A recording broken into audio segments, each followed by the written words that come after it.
podcast. Welcome to episode 20 of Vicsplaining. Thank you so much for coming back. I hope that the music isn't picking up too much on the mic. Usually when I have the music for the intro, I have my headphones on so that I can hear it and I can hear the musical cues. But you guys shouldn't be able to hear it.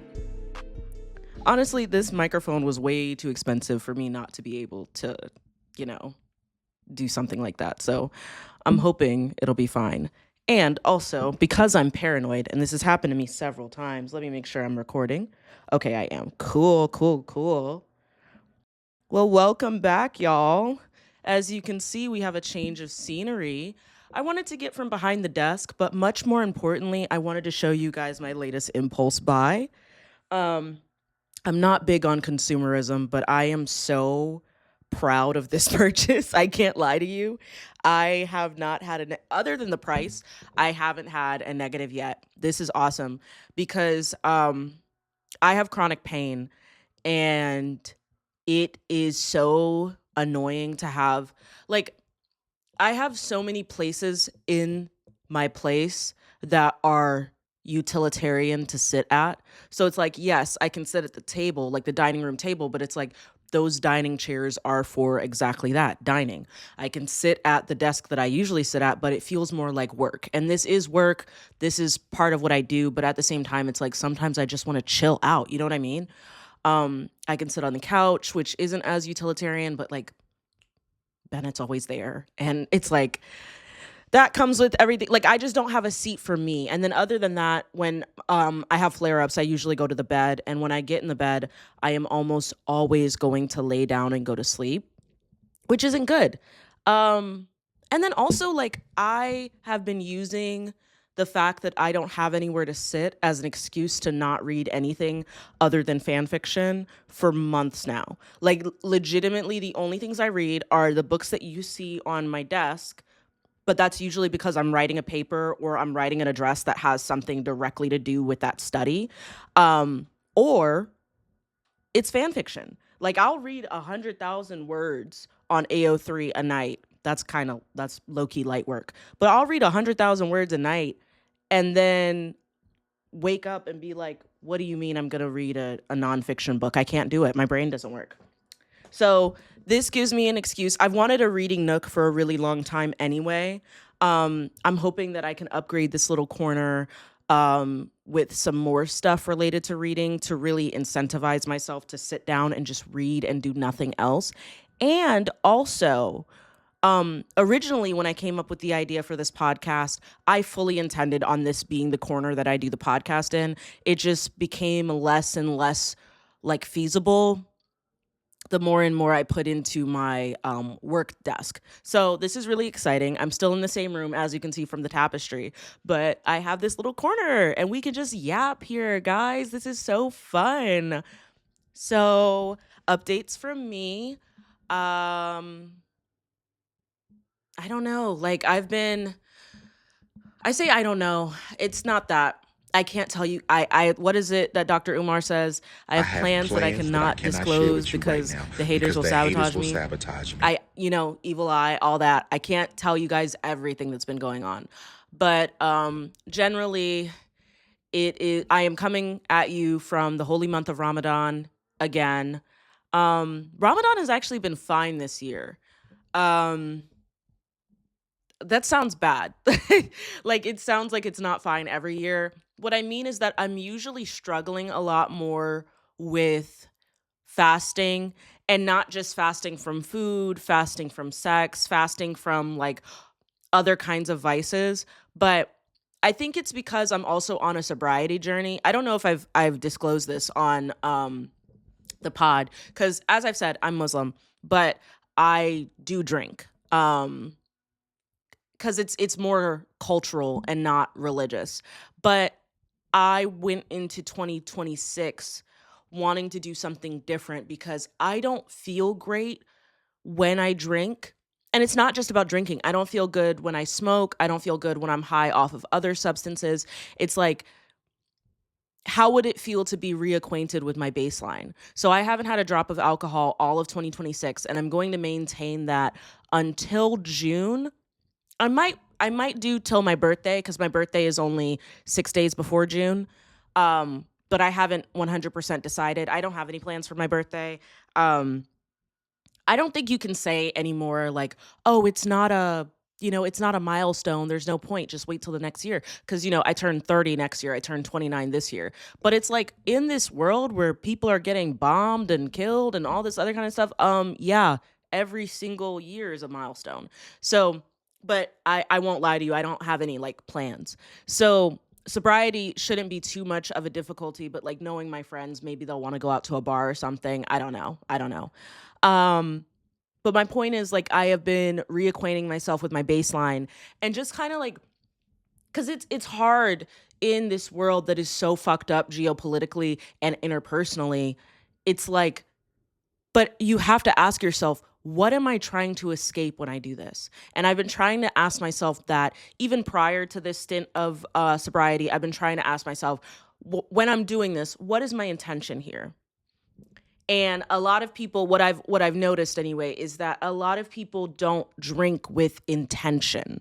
They drink because it's like societally relevant, or like they feel pressured, or just in the pursuit of a different state of being. Like they're running from something.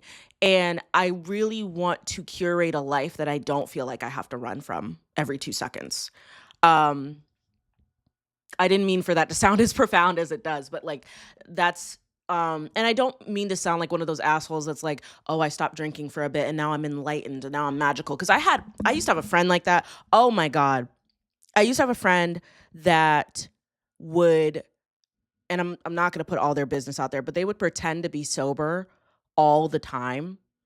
And like I understand struggling with sobriety. I understand that like that may not, like maybe that's what you're trying to do. You know what I mean? But it wasn't just like, "Oh, I'm trying to be sober and I'm struggling with it. Like have some grace with me." It was literally like, "I am sober, and by virtue of being sober, I am better than you." And then they weren't. You know what I mean? It's like I God, don't get me wrong. I love feeling better than the next bitch, more than the next bitch, honestly. Like, but if you're not even doing it, it's like it's kind of stolen valor. Why are you doing that? You know what I mean? So that's irritating to me. And then I also just hate, like, I think that I've said this before in terms of leftism, but I think a lot of people just have not, like, deconstructed their Christianity enough. Like, even if they're not Christians, they bring that, like, Christianity, holier than thou, waiting for Godot kind of vibe to everything. You know what I mean? So it's like, it started with, "Oh, I'm saved, so I can't do that," to, "Oh, I'm sober." Like just dropping it every 2 seconds in order to feel better than other people, or to feel like, "Oh, you can't get to where I'm at because I'm on a level of nirvana that you can't even understand." It's just so shitty. Like just don't drink substances. That's it. Don't take substances. Just do it. And then if you have benefits from it, share the benefits. I've had plenty, but I don't get feeling holier than thou than other people. I think that's so shitty. Um, but yeah, I'm getting up there in age. I'm not one of those people that thinks that I'm old necessarily. I know I'm old, like a teenager. Like my teenage cousins think that I'm old, but like I'm not an old person per se. But I am getting to the point in my life where a little hangover is not a little hangover. It's like a full-time event. Like it does not feel good to be hungover. So yeah, um, I know most Muslims do not drink. I know most Muslims go by, that aspect of the Quran. I'm just not one of those Muslims. And I harped on it for a really long time, thinking, man, I'm the shittiest Muslim alive because I can't even adhere to this one thing. Not that I can't, I just don't want to. Um, but I mean, there's a billion of us. I got to be honest. I can't find it in myself to care. But I wanted to explore. I do stay sober every Ramadan, but like generally no. Like I'll have a drink at a bar. I'll do all these other kind of things. Like I'm not gonna act like I don't. Um, But yeah, so I've been sober for all of 2026. On top of that, I'm fasting and, just the prayers, the reflecting on the Quran, reconsidering things into the new year. And then, the best thing about this Ramadan, y'all, it lines up perfectly with the spring equinox. It's like I'm sorry, I'm sorry if you're not religious. This might be annoying as hell to hear. This feels so like divine. And then lining up with like Chinese New Year, Lent, what else was happening? Mardi Gras. It's like something's happening. And then the astro bitches are like, yeah, you're in your Saturn return, and also Mercury is in microbraids and all this other kind of shit. It's like something very divine is happening. Like I like it. I really vibe with it. So I've just been trying to get my life right. Still a starving academic, still getting my shit rocked at my 9 to 5, and I applied to law school. So wouldn't it be hilarious to have your lawyer have a podcast? Um, if you're with the admissions board, please click off this video.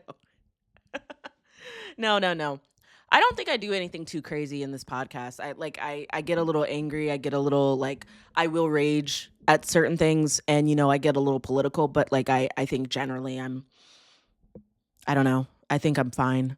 Of course things would change in the event that I became a lawyer. I can't even this is such a big deal to me because no, I haven't gotten into law school. I'm manifesting. What is it? Knock on wood. I'm manifesting. I'm hoping that I'll get in. But even if I don't, it is such a big deal for me to be at this point because I have wanted to go to law school. I was technically on the pre-law track at my undergrad. I didn't actually take any pre-law classes though. Because pre-law is not like pre-med. At least it wasn't at my undergrad. You can say that you're pre-law and do basically whatever degree that you want, take whatever classes you want. There's a suggested amount of classes and things that you have to do, but it's not like you can't go to law school if you don't take the certain classes. Sorry for the double negative. But so you can take underwater basket weaving and still get into law school. It's more about your grades. Whereas pre-med, there's specific prerequisites that they require you to do in order to get to medical school or to take the MCAT. You know what I mean? At my undergrad, it was required for you to do some kind of STEM, because I didn't major in STEM, but some kind of STEM-esque class, whether that's an applicable science or some kind of math. And my math class was stats, which was suggested to me because I was on the pre-law track. But what originally turned me away from law school, and this, oh my God, just talking about this, guys, I started pre-law 10 years ago. That's crazy. The thing that turned me away from law school is that everyone I knew that wanted to go to law school had much better grades than me. And the reason that my grades are so poor, I mean, they weren't poor, they were average. But the reason they were so average is because I had 2 degrees in undergrad. So in one of the degrees, I was absolutely killing it, whereas in the other degree, I was average, and it averaged out my GPA. And with the law school, it's not like they take a holistic look at your admissions. The admissions board, they look through everything that you have and they try to see you as a holistic person. But when it comes to that GPA, what's given to them by the law school administration is the average of your degree. It's not like it says, my 2 degrees were classical literature and languages and gender studies. So it's not like it says, oh, this is their major GPA for this major, and this is their major GPA for this major. It just says, it makes it as if it's one big major, because it kind of is.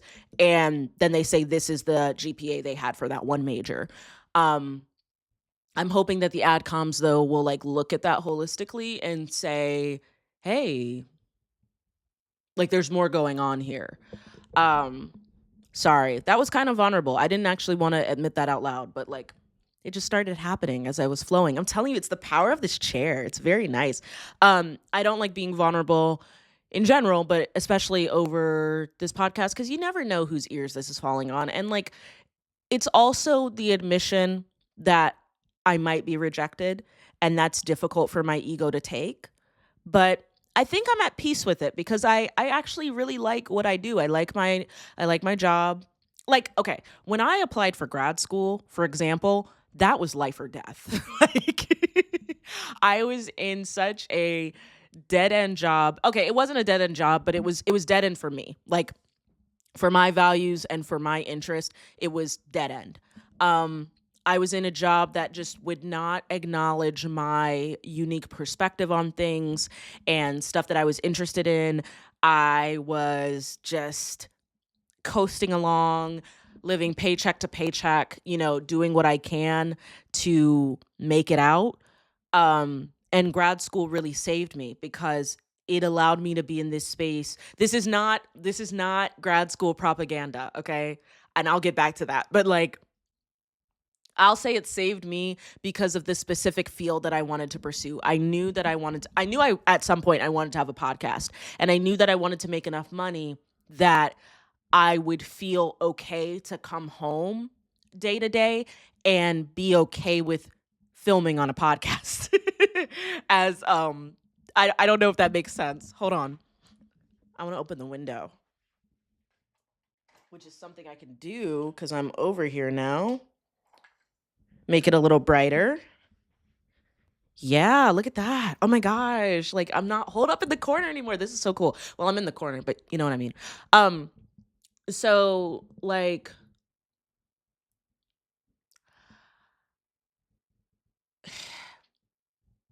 I like okay. You know how people talk about like niggas that got microphones and they're like, we should put a $3,000 tariff on podcast equipment. I've never wanted to be that person. I've wanted my podcast to feel natural and in alignment with my life. I never wanted to be on a podcast and sit there and be like, damn, the hour and a half that you took to film this podcast could have been used making some money. You know what I mean? So it's nice to have the job that I do, have the work that I do, have the things that I do, and be able to come back to this that admittedly doesn't make me a lot of money, doesn't give me a lot of notoriety, but it makes me feel good. And I still, can put food on the table. And it's not like I think I've said this in a way early podcast episode, but this podcast would be so much different if this was like the only way I was going to be able to put food on my table. That would be horrifying, dude.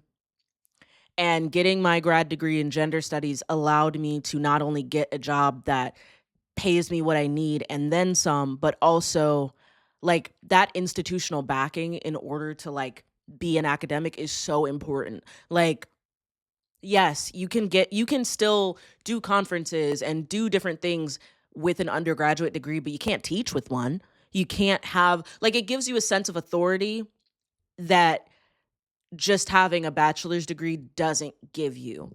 Um and it's also part of the reason that I haven't pursued a PhD yet because when I was interested, I mean at some point I would like to get a PhD, but when I initially wanted to get a PhD, my main interest was in teaching. And then I learned you can teach with a master's degree. You're not going to get paid as well. That I'll tell you that for free.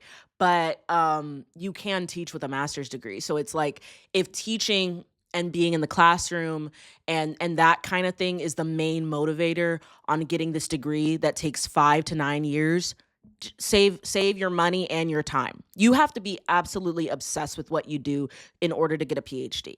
And I don't think that wanting to be an expert in your field or wanting to be able to say doctor in front of your name is enough of a motivation. I think those are definitely part of it, and I would love to, the whole like non-binary aspiration of like, is it Miss or Mrs? It's actually doctor. Or is it Mr. or Mrs? It's actually doctor. Like that's cool and all. 5 to 9 years of your life. 5 if you go straight through, become ABD within 3 to 4 years. 9 if you're working full time, which most likely because I love what I do, I would be doing. So yeah, that's a bit of a tangent. This is vulnerable for me because I'm admitting that like there is a chance of failure, there is a chance of rejection, but like, I say this with no sense of irony and at the risk of coming off as like, excuse me, an out of touch American asshole. I really love my life. I genuinely enjoy my life despite it all. And that's not something I could have said a few years ago, unfortunately. Um, so this is really nice. I feel okay. It would obviously be great to get into law school, but I this is the first time I've applied to school and I haven't been like, all right, it all comes down to this. It's very much like if I get in, I get in. If I don't, I don't. I have another friend that is who listens to this podcast, so shout out to you. Um who is also applying for law school, and we've been talking about LSAT and GPA and all this other kind of stuff. And unlike me, she's really, really trying. She's like, I'm going to take another test and I'm going to get my score up and I'm going to do all these things. I'm not doing any of that. Not only because I have a grad degree and like a lot of other academic work that I've been doing since undergrad that has kind of kept me in the conversation, but also like it just isn't dire anymore. Like I'm still hungry for it and I'm going to be a good student when I get into law school. See, I'm manifesting. I'm not lying to you. If I do get rejected, this is just me manifesting. But when I get into law school, I will be a good student and I will be dedicated to the craft, but I'm not like desperate anymore. And I think I told this to my friend the other day. This kind of has to do with my relationship a little bit too. And I keep trying to censor his name when I'm talking about him on here, but you guys all know his name at this point. I'm just gonna talk about him openly. So my fiance and I, Bennett, he like when we first moved to where we're at now, we were able to do so because we got to a point of like financial comfort that it didn't seem like in the place that we were at before, it was a lot more cost effective for us to be there, but I didn't like it. And now I'm in a place where I am able to pay my bills and then have some cushion room. And then also I've been saving, which is so, oh my gosh. I'll get into it. I'll probably talk about therapy because that's like the main reason I'm able to save now is because I broke up with my therapist. But so like I'm able to save, which is something I haven't been able to do in my adult life. And I'm able to like not only save, but like also get things and not feel guilty. Me and my fiance like to collect vinyls.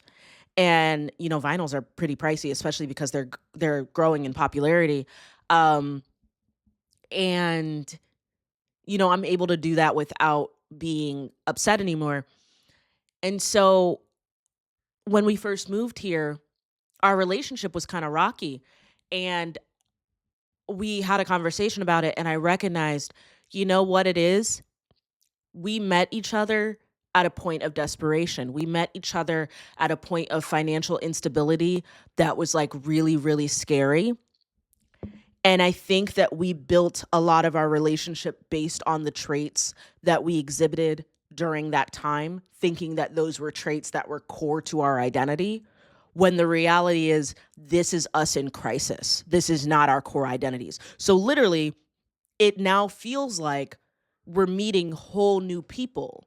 You know what I mean? Because it's like, oh, actually, my desperation is not a character trait. Um, what's another one? Procrastination, bro. The older and older I get, the more I hate procrastinating. And I thought I was a great procrastinator because I did it all the time in undergrad. Oh my God, me, a Red Bull, and 11:59, I'm going to get it in. You know what I mean? But the older I get and the more deadlines that I approach both in my freelancing life and in my academic life, also not to mention in my 9 to 5, the more I recognize, wait, I actually really don't like it when I'm rushed. I don't like it when I am sweating, heart's beating, I have to chug down whatever the fuck is in a Red Bull and just feel like I don't like that. So I changed it. And I'm able to do that right now because I'm in a space of comfort and I'm at a baseline, which is a privilege. It's a privilege because I live in this genocidal ass country, but it's also a privilege of financial privilege because I have the education I do. I have the experiences I do. There are people within this genocidal ass country that still will never reach the level of baseline that I have. So, yeah, I'm not desperate anymore, which I think is genuinely good. Um, I've met people who knew me in undergrad who tell me all the time, you look really mellow. Well, first off, this is something that they say as well. I've been with my partner for almost 8 years. And like one thing that people will say to me after not seeing me since that's the 7 to 8 years that it's been, they'll say, you've really mellowed out. You've really like calmed down. You've really like, you look like you're in peace, like you're peaceful. And I wouldn't 100% agree with that. I'm still the angry bitch that everybody knows. But I met someone angrier, which is like so validating because I've spent my whole life considering that I'm socialized as a Black woman, being told that I'm too angry or too upset or too whatever. So it's very nice to meet somebody who also is like, no, fuck this shit. Like we really need to we need to be much angrier about literally everything. But also like I'm not desperate anymore. I'm not grasping for something. I'm not hungry anymore. Well, I'm hungry right now because I'm fasting, but like I'm not hungry for whatever it was I was craving. Of course, financial stability, but I think also attention, recognition, being known, vulnerability. I'm able to engage with those things a lot better now because my life just isn't as erratic. I have several friends, not really anymore. I have a few friends that are do it for the plot kind of friends, whereas like 10 years ago, that was like my whole circle. Yeah, why not? The story's going to be great. Yeah, you know what? It might be dangerous, but we'll figure it out. I had partners like that. You know what I mean? Like I have exes that were completely on the edge or who were never sober, or who were never doing whatever. And the older I get, the more I realize I was taking on the traits of not only my circumstances but other people. I actually am not generally you know what I mean? Like I can be loud, I'm very brash, I'm very outspoken, I'm very opinionated. Those things are never going to change. But I can get my point across very bluntly and kindly. I think a lot of people think that to be blunt you have to be rude. I can get my point across very directly and very bluntly without be like making being the person that's just going to tell you like it is my personality. You know, um, I was at this work event one time and my coworker and friend was sitting next to me and they asked a question of us. It was like this team building bullshit. And they asked of us like, um, how important is honesty to you or something like that. And she said something like, well, say you have a friend that is wearing something and it looks absolutely hideous on them, but you can see in their face that they really, really like it. Lying is okay there to let them know, I really like it. I don't I don't vibe with that. I just don't. Like maybe that makes me strange, maybe that makes me an asshole. I don't care. I'm not going to lie to you. Girl, you look a mess. I love that you love it and I'm always going to be there for you, but I'm going to be the first person to tell you look a mess. I can tell you that you look like not great in whatever you're doing and still be kind to you and also not have to be all in your face about it. I'll be direct. And the other thing, this is the other thing that people confuse. They confuse being direct with being how am I trying to say this? Well, I think it has to do with racism. I think it has to do with misogyny, obviously. But like sometimes people will be direct and people will perceive that as rude even if the person's not being rude. Oh my gosh, that happened to me and Bennett when we were at a restaurant. There's this no frills restaurant in Atlanta that we love to go to. I love to go to. The food is freaking delicious. It's nothing fancy. But like I think Bennett asked the waitress like, "Oh, could you bring me this?" And she was like, "Yeah." And she walked away. And when she walked away, he was like, "She's so rude." And I was like, "No, she's not." She told you what she's going to do. You know what I mean? But you perceive it because of the dominant narrative around white supremacy in this culture, that like, oh, we have to be passive in order to be polite. You perceive that as rude, probably also because of misogyny. You're like, what's this bitch's deal? Like, no, she's telling you, yeah, I'm gonna go get it. What is she supposed to grovel?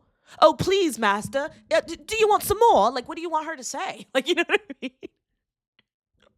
So, roundabout way to say, I've changed my life a lot. And, you know, I know a lot of people get like this when they turn 30, 40, 50, like older, the higher they get, closer they get to over the hill. I just don't give a fuck anymore about certain things. And I don't want to pretend I do. You know what I mean? Oh, well, you have to go to this event to uphold appearances. Oh my God, no, I don't want to. So I'm not going. Like, and that's not me saying, oh, everybody wants a village, but no one wants to be a villager. There are things that I will put up with for my friends that, you know, are outside my comfort zone. I'm willing to do that. But it's just like generally, I consider myself a very politically forward person. There's certain like chapters of organizing groups that I'm not going to attend, not because I don't believe in the movement or anything like that. I don't want to go. Yeah, but it would look really good and you could virtue signal if you go to it. Yeah, but it wouldn't be authentic to me. I don't want to go. Hello? Is this on? I don't want to go. You know what I mean? It's just like, why are we like, we waste so much time just allowing people to like say whatever to us, do whatever to us, put us in certain boxes. I'm going to be very quick to tell you that outfit is ugly, and I'm going to be very quick to tell you I don't want to go. Oh man, I got to find an excuse to not go. No, I'm going to call you up and be like, I don't want to go. End of discussion. Not at the last minute, unless it's like really like emergent or like there's like an extenuating circumstance. I do hate that shit. I hate a last second cancellation. But like, just I'm not going. You know what I mean? So that was a lot at once. Okay, to wrap up the personal part, because I do have some stuff related to other things that I want to talk about. So the therapist thing, breaking up with my therapist. So I did that because the biggest reason, I'll say 85% of the reason I did it is financial. I think that there was this point with like, I'll say late millennials and all of Gen Z, where like there were certain essentials that were emphasized in like a healthy American life, you know, money to get a little treat every day, a powerful enough computer to run Discord in a video game, uh, you know, some other bullshit like getting like 300 grams of protein. And then on that short list of non-essential essentials was like having a regular therapist. I just, you know, and I think I realized I don't need that. I've done it twice now. I've tried twice now. I tried it in 2020 and I tried it when did I first start going to my therapist? 2024 to 2026, I think. I don't think I need it. I don't think I need it. Not to say that, you know, if you're listening to this and you have a therapist and you have a really great relationship with them, I'm not telling you to break up with them. It's more so, I think that I was more so aligning to what people tell you to do. What's the first thing that people say to you when there's like something mental going on? Oh my God, get therapy. You know what I mean? It's like dismissive. Not only are there other forms of therapy, you know, financially, it is just not feasible, even with insurance in this country, to be jumping around from person to person, person to person. Hey, can you fix me? Hey, can you fix me? Hey, can you fix me? Hey, can you make things more tolerable? And I'm not going to lie to you and say that, you know, I didn't get anything out of my time in therapy. I definitely did. But not as much like financially, it just wasn't. I don't know if you guys heard that. My cat just yawned behind the camera and she might come over here. But financially, it just didn't justify the means. Now I have it set up so that the money that I was paying for therapy automatically goes into a high yield savings account. Dude, I want one of them people to stop me on the street and be like, you know that trend that's going around on I mean I assume that it's on TikTok because I see it on Instagram Reels. That trend that's like, how much do you have in your bank account right now? Oh my gosh. Like I would well, everybody don't have to know everything about you, but like for the first time ever, I would be able to have somebody stop me and be like, "No, I have like a healthy amount for like an almost 30-year-old, I think." Like, I can't raise a family necessarily, but like I have enough that like I have more than like the average. You know that stat that's like the average American can't afford a like $400 emergency. I got it for the first time in my life. So shout out to my therapist for being so cool about me canceling because I didn't want to do it anymore. Yup, I knew she was on the way. Hey, baby. Hey, sweetie, you want to say something to the people? I'm glad you got that off your chest. So, yeah, and there's other reasons as well that are a little more personal that I don't want to share on here. But I just say it to say that, like, I think there are some things that we have normalized in the culture that people think are like their own thoughts and their own opinions, when in reality, some of it is going with the crowd. I'm not saying you have to be an individual in all things because it's like there is some truth to why the crowd is going this way. And I think that therapy is a beautiful thing, but like it's not my vibe right now. One of the biggest things was that I would feel genuinely worse when I would go to therapy versus the weeks that I didn't. Um and I hear you screaming behind the metaphorical screen or whatever. But Vic, maybe you just didn't have the right match. Okay, I'm supposed to dedicate more of my precious time on God's green earth finding another match for myself when it's like the things that I'm dealing with, they're not life threatening. And I'm sure that there's some medical professional, or if my therapist ever happens upon this podcast, I don't know why they ever would, but they might argue otherwise. Like, no, it was life threatening. It's just like, yeah, but like not immediately. You know what I mean? Like, I can manage, is my point. Um, so yeah, I'm doing good. Like, I've definitely take some of the strategies. I've taken some of the strategies that they've given me in my time in therapy and applied them to my life, my OCD, things like that. But I think I've taken everything that I can, and I think that's okay. And I think that I just wanted to be real about that because I think maybe somebody else might benefit from that. Maybe just questioning, why is it that I do this thing? But anywho, that is the last of my personal updates. Today, there are several things I want to talk about. I want to talk about, speaking of cortisol going down and being less stressed or whatever, I want to talk about Looksmaxxing. I want to talk about, obviously, the war in Iran, as much as I could talk about it without getting frustrated. Um, and I want to talk about the AI arms race. So, to give you an idea of the topics we're going to discuss today.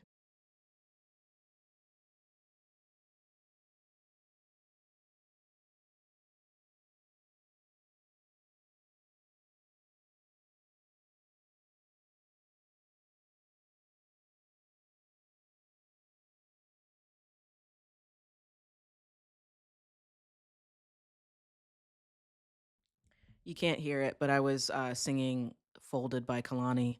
I love that freaking song. Um, I'm so like Kehlani is low key like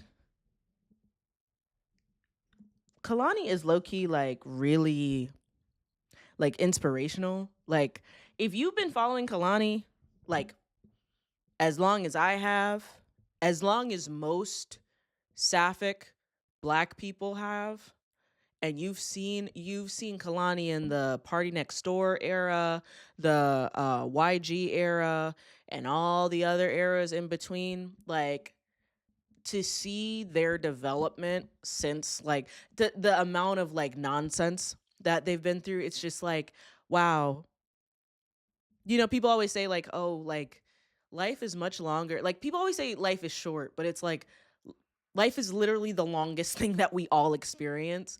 And I think the life is short phenomenon makes people think like, "Oh my gosh, I have to embrace my youth now because like it's only going to get worse and I'm not going to be like young for a long time." And it's just like, I don't know, dude, like youth is a construct, kinda. Woodchip, what is it, baby? Anyway, point is like you're gonna be like, I know so many people who do things that are very impulsive because they're like, well, I didn't think I would be living this long, you know what I mean? That's what I'm trying to get to. Where it's like, no, someday you will be 30, 40, 50, you know, God willing. Um in the event that that happens, you still have things that you can achieve. Kehlani just got her first Grammy. Do you know how long Kehlani has been like doing shit? Like, I don't know. That shit means something to me. I let like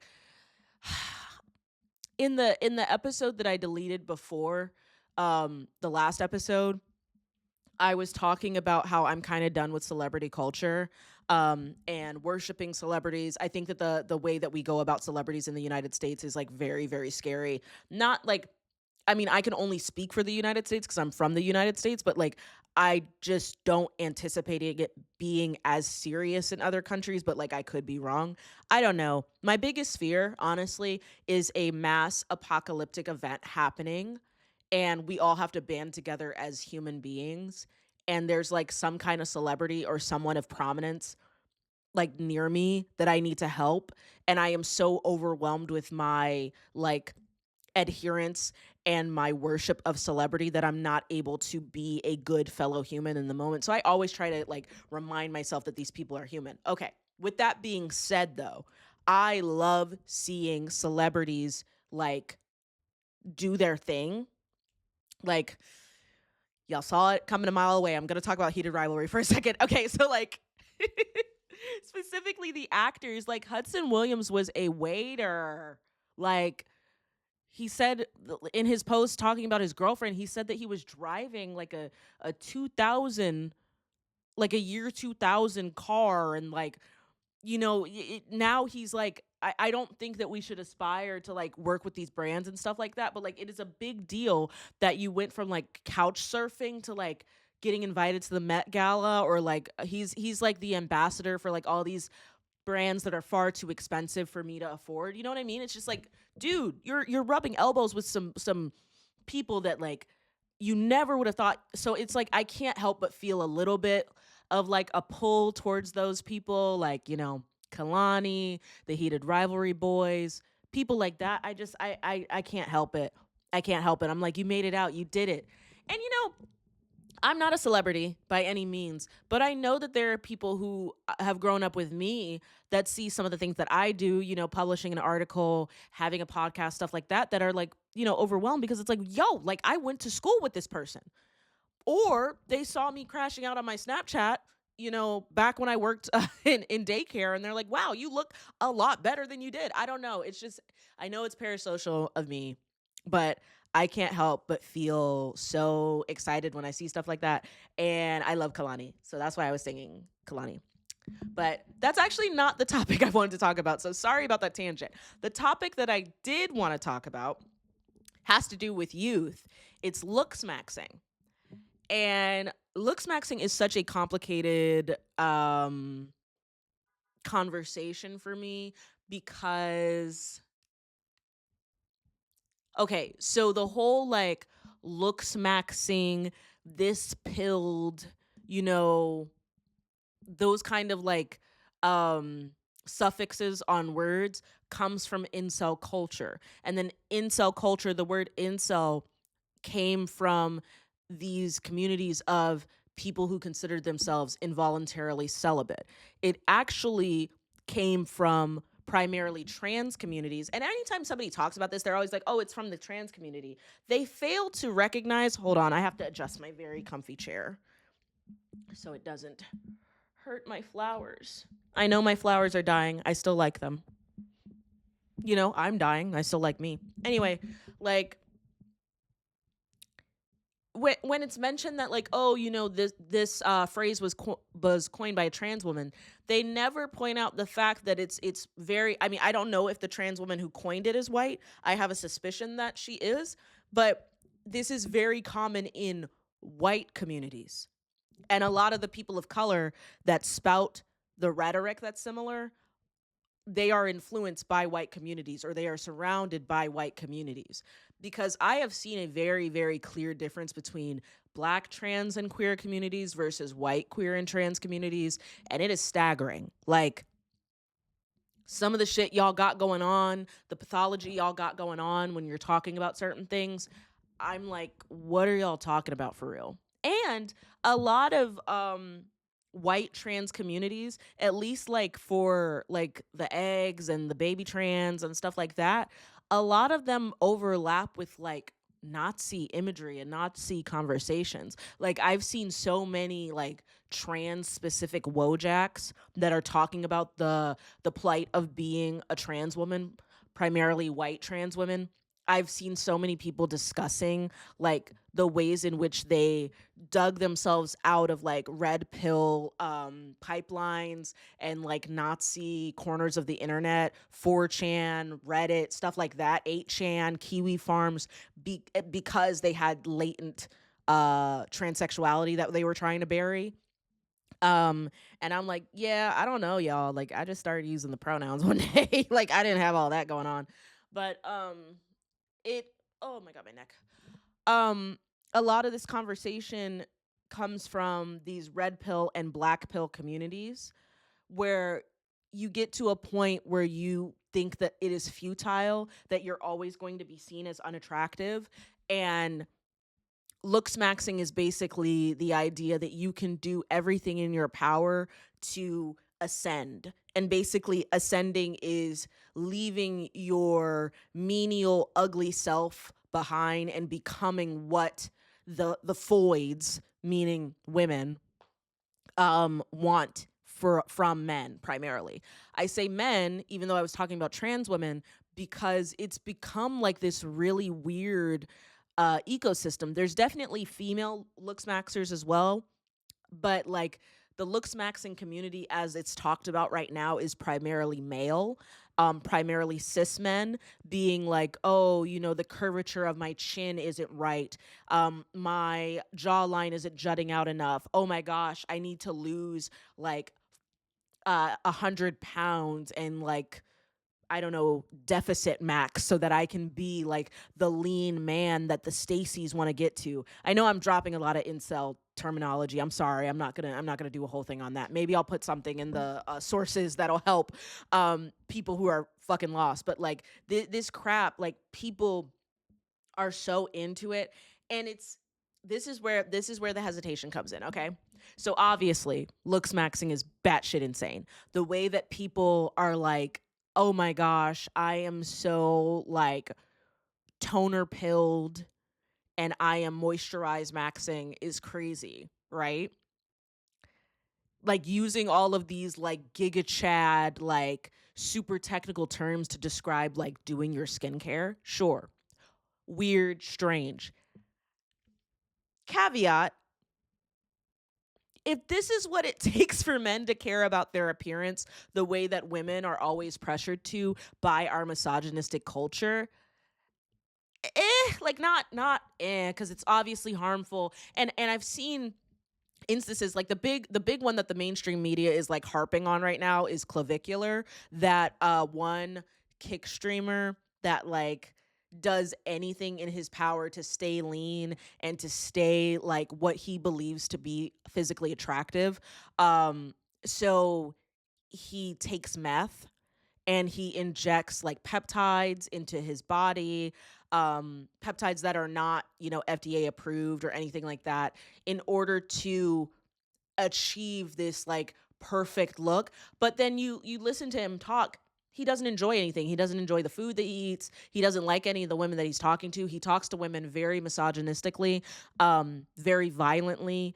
And then he doesn't like how he looks because he's consistently like like voicing body dysmorphia and being like, I need to do this to ascend, and then I need to pay for this, and then I need to pay for this. Bone smashing is another thing that he does, or at least his followers do, where they take like maybe a hammer or some kind of hard object and they do little like tears within the bones and the muscles of the face in order to like shift the phrenology of your skull. It's like fucking crazy. And so I definitely think that's going far too far. But I think that something else that we should talk about when we talk about Looksmaxxing is the fact that we characterize femininity by performance and not to say that masculinity isn't a performance, but walk with me, and masculinity with inaction. Now, I know that sounds strange because, you know, when you think about masculine, usually it's seen as active and femininity is passive. But what I mean is that, like, for example, I am a non-binary person, but I have my nails done. This is a very feminine thing to do because I had to go out of my way and get my nails done. It's a performance. It's something that you're setting up for. You know what I mean? Whereas, like, it would be considered more masculine if I did not take care of my nails, because we do not expect men to have any kind of upkeep unless they're famous. And even then, only to a point, because too much upkeep and you lean into feminine territory and now you're getting gay accusations. Because I was just about to use the example of, again, the heated rivalry boys. This is something, I think I said this on a previous podcast, so I apologize if I'm repeating myself, but I was talking to Bennett about how, even though I never want to be famous, I never want to be a celebrity, I never want to be somebody that people like aspire to, all these kind of things. I am a little jealous of Hudson Williams and Connor Story. The reason being that, again, they were waiters, they were starving artists, they were couch surfing, and then they hit it big with this show, and now they're A-list celebrity. Well, not, I don't think they're necessarily like A-list on paper. I just think the last 4 months have been very, very, very like positive for them. I don't, like, they're not like Meryl Streep, but like also Meryl Streep has been in the actor, like the acting space for so long. They're never going to be there until Meryl Streep is, you know, 6 feet under. And even then it's going to take a little more time.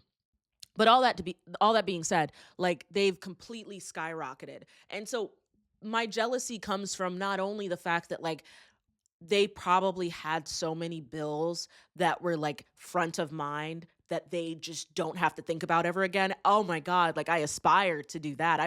I aspire to put all my shit on auto pay. You know what I mean? But also because every time you see them, they are so put together. They're so like, you know, their physique is right, and they, you know, according to people who have met them, they smell good and they look good and they're dressed well and all these kind of things. And I always say this to Bennett, where I'm like, I'm not even dressing the way that I want to dress. Like, I dress a little bit of the way that I want to dress, but the way that I want to dress costs money. I don't mean that I would be buying like necessarily designer brands. I mean more so like the colors I want to wear or the accessories I want. They require a little more money than I'm willing to pay for stuff. I thrift all my shit. You know what I mean? And even when I go in the thrift store, there's a certain limit where I'm like, I'm not spending more than this. So, and he said to me, for one, they look like that because it's their job to look like that. They have stylists, they have photographers, they have people whose bread and butter is literally making sure that people look at this person and go, oh my God, they're fucking perfect. You know what I mean? So I don't have people like that.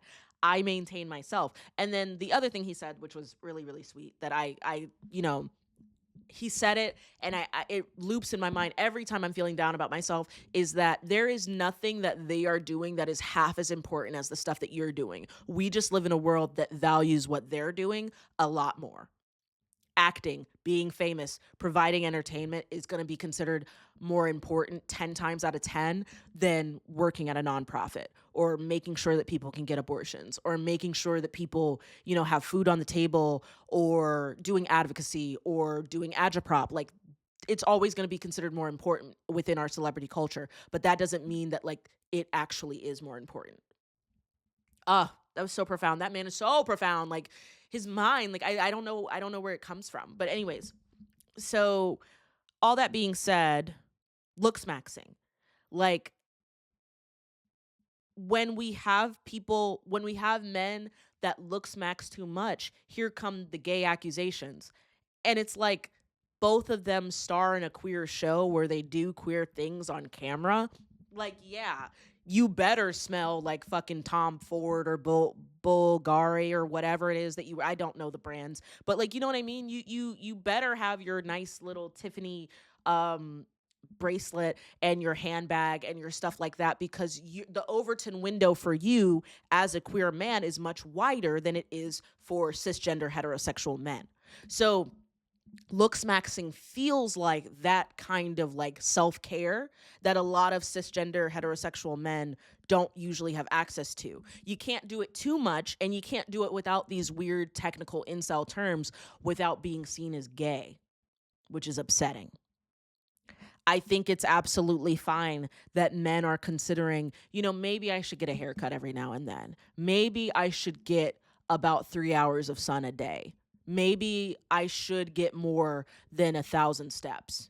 So like the window for what is allowed is so small for cisgender heterosexual men. So I understand why they create these like draconian strange terms around it. I wish that people were not being influenced to take fucking meth to lose weight. My God, is fat phobia that bad? And the other thing is that like I get that the desirability politics of the whole thing are influenced by the Eurocentric norm, and like it precedes us by centuries, the ways in which people perceive desirability. But if you think that bigger dudes, fat dudes aren't hot, maybe that's a personal problem. If you think that bigger women, fat women aren't hot, maybe that's a personal problem. You know what I mean? There's so many things that are like, oh, you're so. Well, another thing they like to say, oh, you're such a fat fucking chud. Like, what's going on? Oh, you're chud maxing. Oh, you're whatever. Like, it's just like so many of the things that we talk about. It's like that doesn't actually have to do with like being attractive. I prefer a little meat on them bones. I got to be honest. Really, really lean dudes freak me out. And part of it, like, I know I'm kind of like going back on what I said, being like the Overton window is smaller for cis heterosexual men, blah, blah, blah, blah, blah. But it does get to a point when you see a dude that's like too lean, who is this for other than other men? Because like, I don't know any women that are interested in that kind of thing. Maybe if she also has an eating disorder, maybe if she also has orthorexia, but like other than that, like generally people like a little fluffier. It looks nicer, in my opinion. Sorry, not to go on and on about body image. I have my own preferences, but my point is like I just like, I don't know.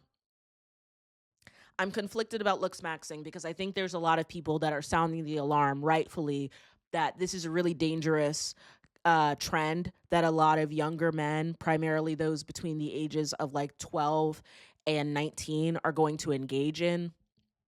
And a lot of them are grifting as well, where they'll be like, oh, this was me when I was 13, fucking beta cuck, not lean, 12% body fat, looking nasty, eating pizza, all this crazy stuff. And now here's me at 18, and now I have a jawline and a beard, and also I have 8% body fat, and I eat freaking, what is that thing that's trending right now, the sweet potatoes with the ground beef, and all this kind of stuff. It's like, oh my God, you went through puberty.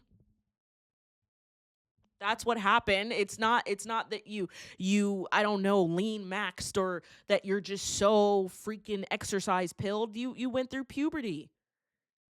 You got new hormones running through your veins. The follicles started activating, and then balls dropped. There's so many people grifting off of that, and then being like, if you want to see what I did, sign up for my $109 course. But for you, $108 per month. Like, okay. I don't know. It's definitely harmful, as it is when anything is commodified. I think honestly, it's not really Looksmaxxing that is like the big red alarm. I think it's more so the way that sorry to be the gender studies major. I think it's more so the way that we're constructing modern day masculinity that really scares me. Um, Talking about like I've seen dudes that stream primarily on Kick, but also like Twitch sometimes, Rumble most of the time because that's like a really fringe site as well. Um that are like, "Hey, it's just a boys' night. We're just going to do boy things." And the boy things are like talking shit about women, looksmaxing, spreading around looksmaxing secrets to get that prime Stacy that you're going to fuck and then make her feel bad about herself, and gambling, sports betting.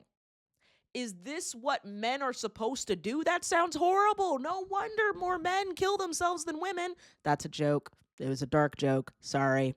Okay, so at this part, I start talking about the reason for the discrepancy between male and female suicide, but upon reflecting on it, I don't actually think it's necessary for the purpose of this podcast, and it's kind of triggering, so I cut this whole part out. So sorry about that, y'all.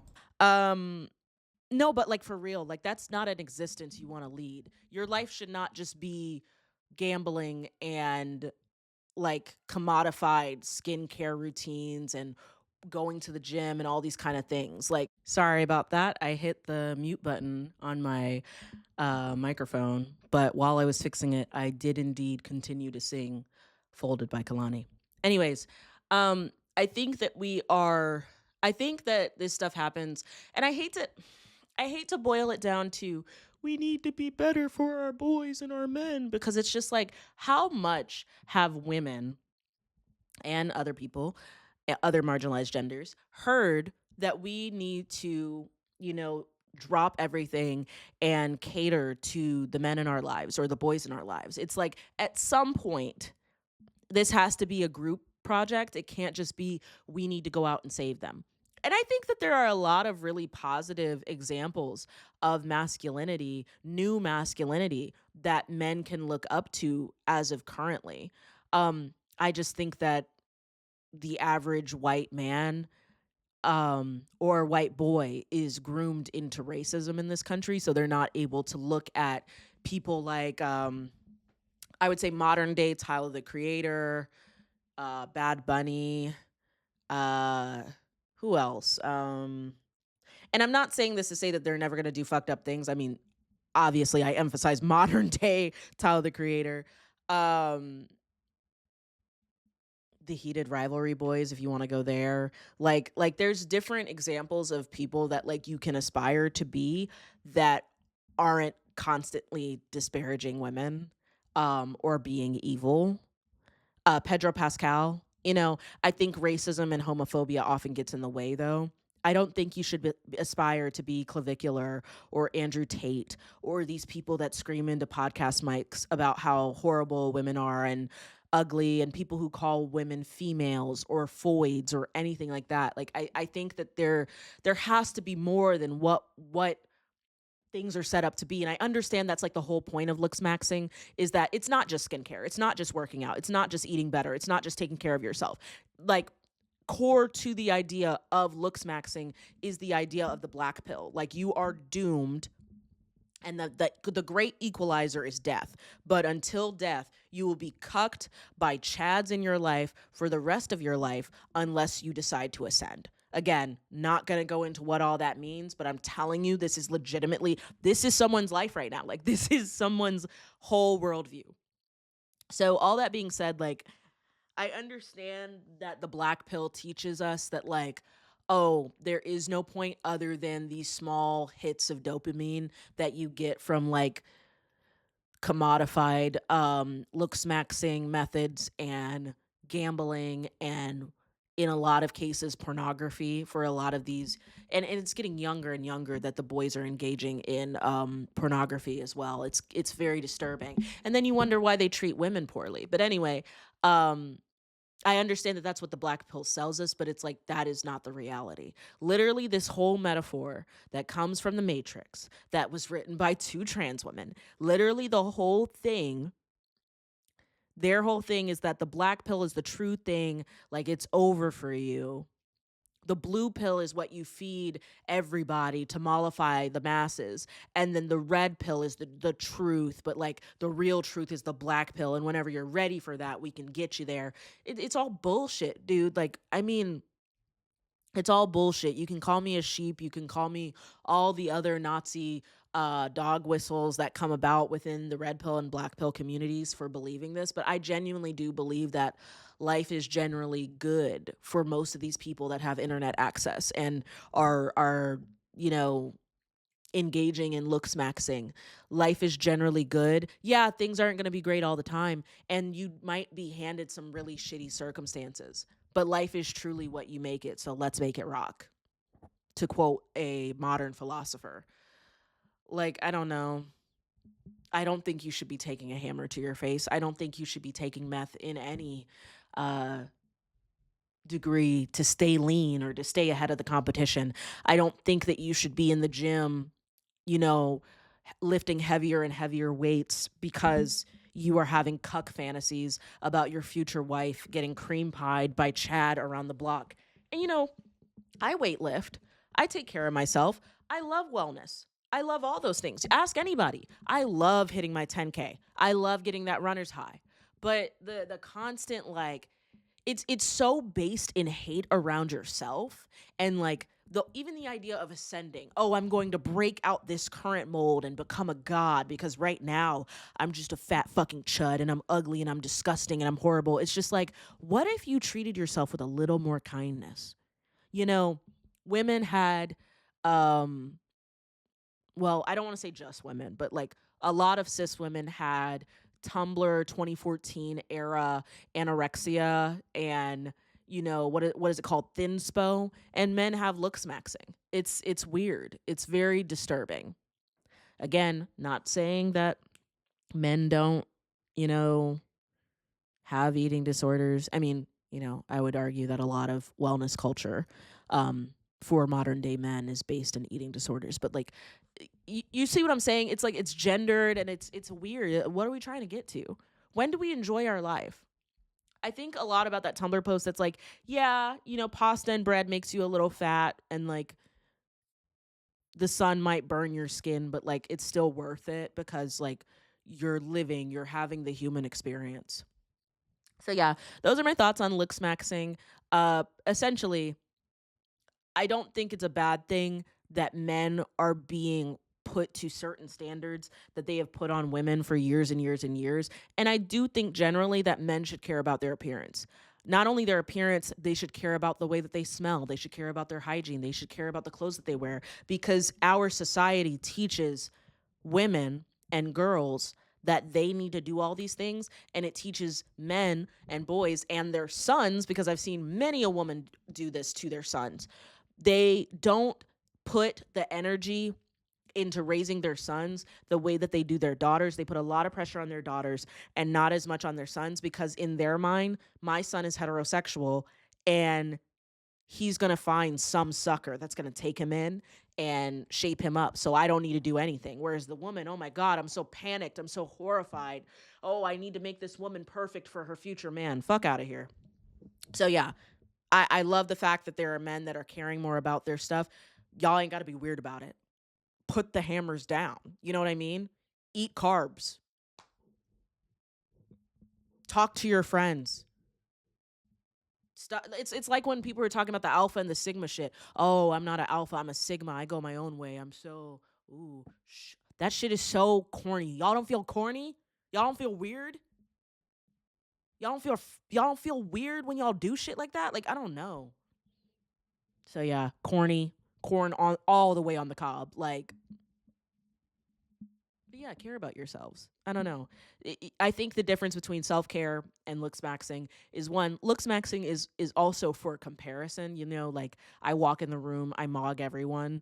Like, I joke about that all the time. Like sometimes I'll go by people. Oh my gosh, I love when I'm like walking, because I love to walk. I love when I'm walking past someone, maybe on the Beltline or another public trail. I'll be like, I'm so walk pilled. I've mogged you. like I'll pass them because I'm going a little faster. I'll be like, oh, completely mugged. It actually does not matter that I'm going faster than this person. You know what I mean? It's not a race. So I think Looksmaxxing is really based in comparison, but it's also based in hatred of yourself. Whereas self-care is you saying, I am worth something. I'm worth it. Let me put a little bit in, let me put a little investment into my appearance because I like me and I think that I deserve to look this way. I don't know. This is also capitalism's fault, but I've said too much already. Yeah.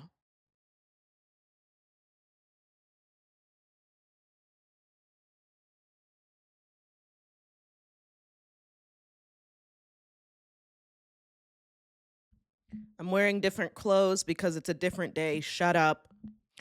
So I had to like take a break after recording the last segment because I was talking so much about Looksmaxxing, my head started to hurt. So now let's talk about something way less stressful. I want to talk about the war in Iran. Oh my God, I'm so American. In Iran. Sorry. The Southerner came out for a second. Um, I'm going to say something that is going to make a lot of sense if you have OCD and maybe not a ton of sense if you don't. If you have like a working brain, this may not make a ton of sense. But as a child, ever since I learned about World War II, I have had a deep hatred of living in this country because they are the only country on record to use nuclear weapons that we are aware of. Some of the bombs that were dropped on Palestine within the last 2 years have had similar amounts of damage, and a lot of people in activist spaces suspect that something similar might have happened. But the United States is the only country on record to have used nuclear bombs on other human beings. And as a child, I used to spiral and ruminate and be like, "Wow, like I don't want to be privy. I don't want to. I hate being in this country. I hate being here so bad. I hate being here so bad." Um, I try to generally be an optimist. You know, my last episode was about hope and shit right before the war broke out, which is so crazy to look back on. Um, but it's like I really do hate living here. I can't lie to you. Sometimes I wish I was as stupid as the general population so I wouldn't think of these things all the time. But it's like we live in a country that is so obsessed with like militarism and brutality. And, you know, I do believe in like life, liberty, the pursuit of happiness, all that. And I'm not one of those people that's like, oh man, like let's not have children, let's not do anything because, you know, this world is so horrible. I'm not one of those people at all. However, I do feel some guilt for being adjacent to the privileges that I get as an American citizen. And I don't express it a lot because if you're living in another country that's being brutalized by the United States, the last thing you want to hear is somebody who's living in the belly of the beast being like, I feel so bad living here. You know what I mean? Like, so I really just keep it to myself, but it is something that racks my brain a lot. And now with this war in Iran, it's like, dude, not only is it heavily censored, so like we aren't even fully aware of like the brutality that we are inflicting upon this country or the brutality that they are inflicting upon our service members. But it's like we just move on. I've many a time thought to myself, because you know my grandmother is 90 years old, so she was alive during the Cold War. Um, well, no, she was alive during World War II, I mean. My mom was alive during the Cold War. And I think to myself sometimes, damn, like what were they doing when, you know, other parts of the world were going through these atrocities and now I'm in it. The only real difference is that I have access to the internet now so I can see it. Looking back, it's like you really only had the mainstream media to lean on, and you know that's so easily manipulated. Not that that's not the case now, but like you can definitely seek out certain information that you weren't able to way back when. um so it's hard to like have these conversations with older people in my family or just older people in general because they literally don't understand the psychosis that we are being subjected to living this double life of, okay, I want a good career. I want to save up for the future. I want to have children. I want to have like a life. I want to like, I just talked about going to freaking law school, you know, when it's like the Department of Education has been defunded. You know what I mean? It's just like there's so much stuff where it's like people were just doing shit and not being aware of the bigger picture previously because people didn't have access to those things. So you could probably guess I've been catastrophizing a lot. This really scares me. I am deeply disgusted to live in a country that is so okay with brutalization. Um, I've said this many a time. I hate the president. It's never not been the case. I've always hated the president. It doesn't matter what president is in office. But this one, I think I said this to Bennett a few months ago because he'll get home from work and he will just rant. He will just rant about Donald Trump and how he's ruining things. And I'm with, I'm so, despite everything, despite the horrors, I am so happy that I fell in love with someone who is so similar to me. This man will just listen to C-SPAN all day, come home and be like, reporting from another bitch's business, you know what I mean? Like with all the stats and all of the things that everybody has said. And he'll come home just ranting about Donald Trump and how his administration's doing this and Pete Hegseth this and Mike Johnson this. And I just said one day, oh my God, we became my parents. This is our Bush. You know what I mean? This is our George W. Like, my kids are going to be hearing us talking about Donald Trump for the rest of their lives. And they're going to be like, I don't know anything about politics, but my parents hated Donald Trump. That's how my parents were about Bush when they got us into the Iraq war. You know what I mean? It disgusts me to know that my tax dollars are funding this. It disgusts me to know that there are people making money off of this. And I don't just mean the officials at the top who are making money. I mean the people in these freaking prediction markets. I was talking in the Looksmaxxing section about how there has to be more to life than Looksmaxxing, jerking off to porn, and gambling. But the whole American GDP right now is kind of propped up on gambling and crypto and AI speculative markets. What the hell is going on? And now you're telling me that we're bombing Tehran, a city that has or an area that has nearly 90 million people. Do you understand how, like, I don't think Americans get what's going on. I think that we put the misnomer of the Middle East on all of West Asia, and then that framing allows people to completely distance themselves from this group of people. 90 million people. That's a third of the population of the United States. Wait, checking the math. Yeah, that's a third of the population of the United States, just about. Wait. Bad math. Sorry. It's why can I not? A little under a third. There we go. Sorry. That's crazy. And we're just and the way I've seen people falling in line about it, it's more disturbing to me because like I'll sit there and I'll go, well, and my fiance does the same. Clearly people won't stand for this. This has to be the moment. This has to be the moment that people wake up. And then you talk to your average Joe off the street and they're like, yeah, I don't know why, I don't know what Donald Trump is doing in Iran, but I trust that he has a bigger plan and, he knows some things that I don't. What a crock of shit. This is so stupid. This is so dumb. And I don't want to, spout conspiracy theories, but there is one about, well, I don't know if it's a conspiracy theory or if it's like truly validated within the Epstein files, but I have not independently verified. But there's a rumor from the Epstein files that Epstein stated to someone else that if cornered, Donald Trump would start bombing Iran because like that would distract from whatever it is that's happening to him. And it's like so much. This is the lamest duck president I've ever seen. Like, yes, I've only witnessed what, 3 in my lifetime, but this is the lamest duck president ever. He's throwing whatever shit he can at the wall and just hoping, praying it'll stick. His polling numbers are lower than ever. People hate him. Gas prices are through the roof. All of his little fake little promises that people said, "Oh, well, I'm voting for this." Oh my gosh, I know somebody in my personal life, unfortunately, not a friend, just somebody I am aware of, who voted for Donald Trump because the stocks would go up.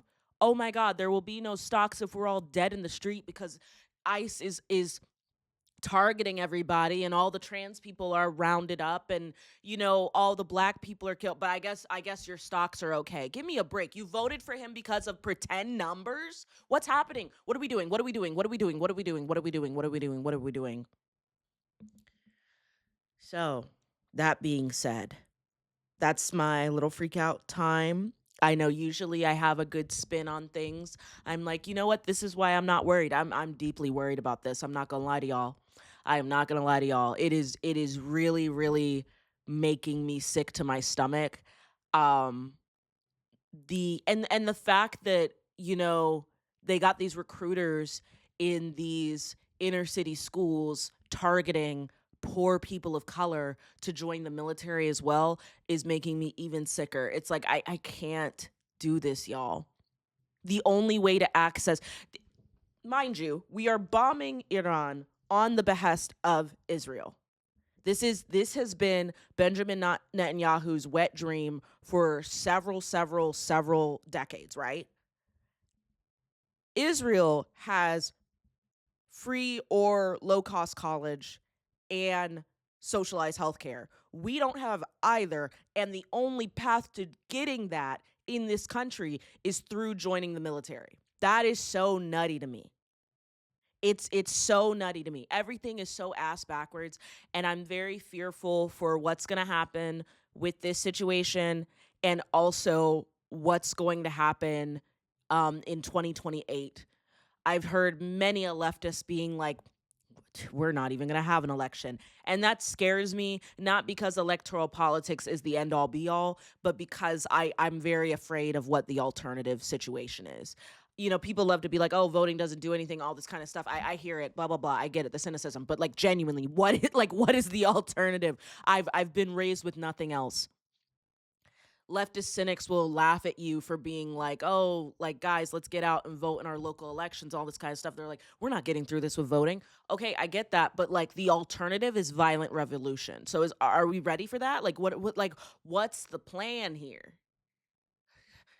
Cuz I'm all right with going to the ballot box. I got to be honest. Like it's not ideal. It's not what I want to do, but I also don't want to really get into, a scuffle in the streets, like a fallout type of situation either. I really don't.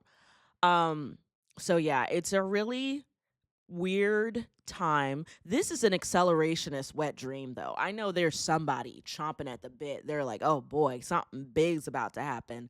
I'm really hoping that no other western country gets involved in supporting the United States. Um and I can tell from Trump's demeanor, especially these past few weeks, he is tired. He is really, really tired. He thought that he was going to be able to do this. He was going to please Israel. Iran was going to be like, all right, like y'all are being really serious and back off. And then this would be wrapped up in a few weeks. He did not expect the level of hatred and ballistic power from Iran.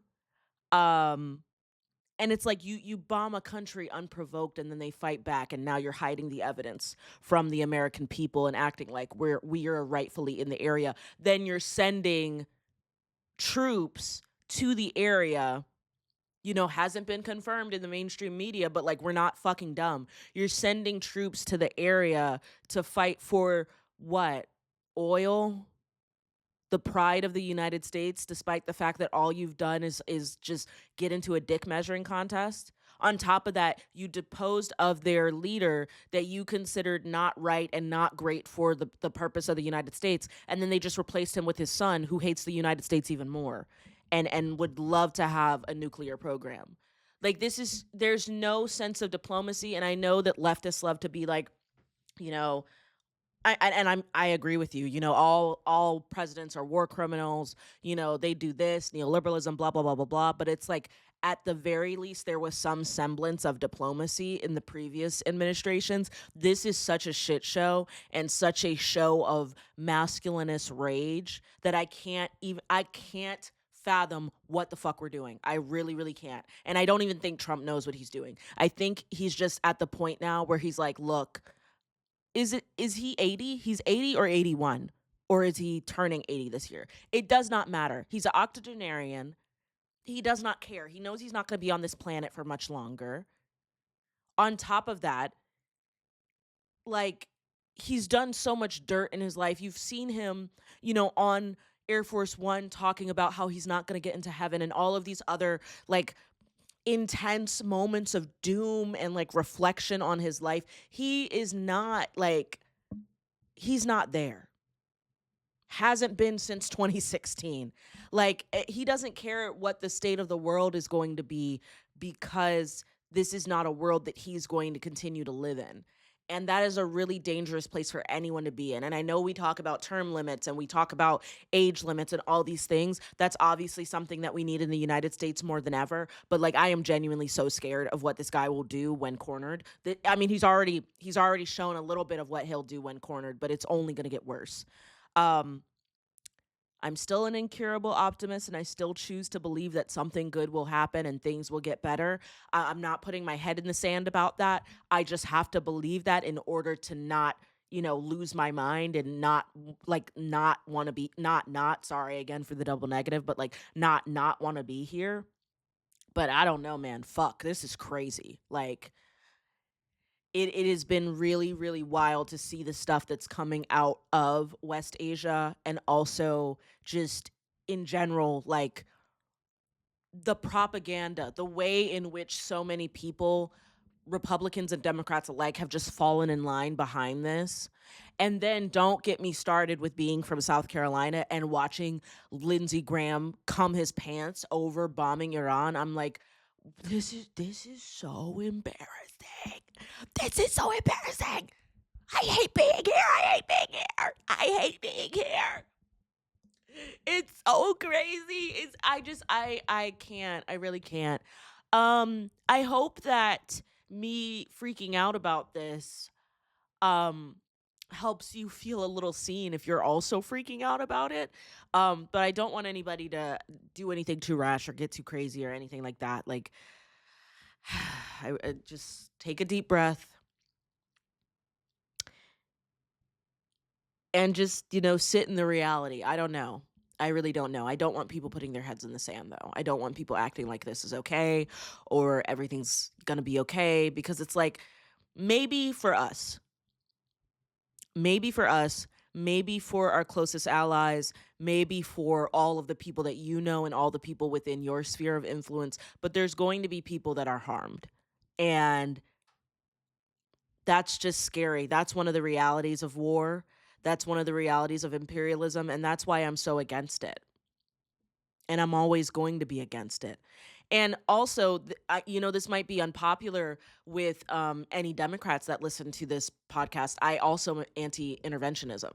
I don't think we should be, like, unless there's a situation where it's like we literally can 100% help and, like, we have the resources to do so. I don't think that we should be interfering with other countries' situations whatsoever. Um, yeah, I really don't. We barely help the people that we have here in our country. Why are we getting involved in the affairs of other people? And then on top of that, even if I wasn't anti-interventionist, America is never on the side of the people that need the genuine help. The only instance in which I could say, oh, like, we're out here doing some stuff is when I think of, like, USAD, and this dipshit in charge has already defunded all of that and has left so many people susceptible to certain diseases or certain circumstances in their environment that we have just sold them up a river for. I'm just so disturbed. I'm so disturbed to be from this country, to live in this country, to love this country. It's so, and I've been working on writing something about how being a Black American is like the biggest contradiction there is. Because it's like, what do you do? You have no homeland. I mean, you do. I know the Pan Africans are like, you do, but like, if this is the only land that you have no homeland, your country hates you. Having pride in your country is low key racist. Anyway, more thoughts can come to my brain later, but yeah, as you could probably guess, I don't like it. So,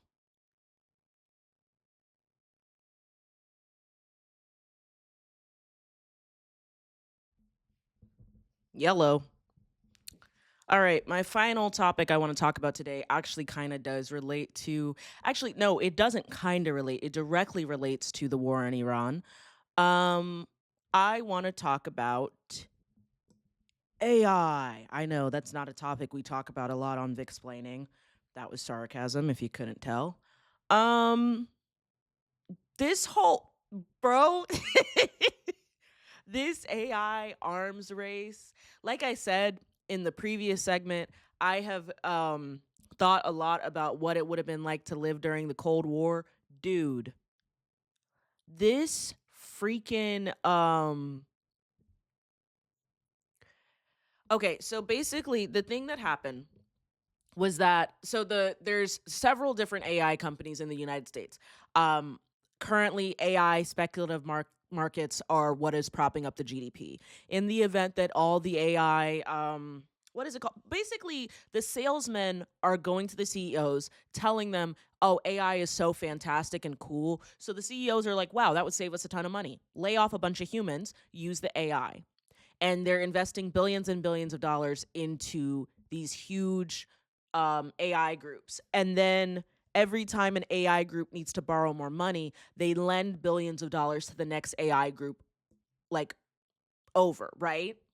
So the entire American GDP is dependent on this Ponzi scheme not falling apart, essentially. And it's really scary. And it's been something that has really disturbed me for a while because I'm like, if this crashes, people joke about the roaring 20s over in the roaring 20s. Yeah, they're about to roar all right. It's going to be really, really bad.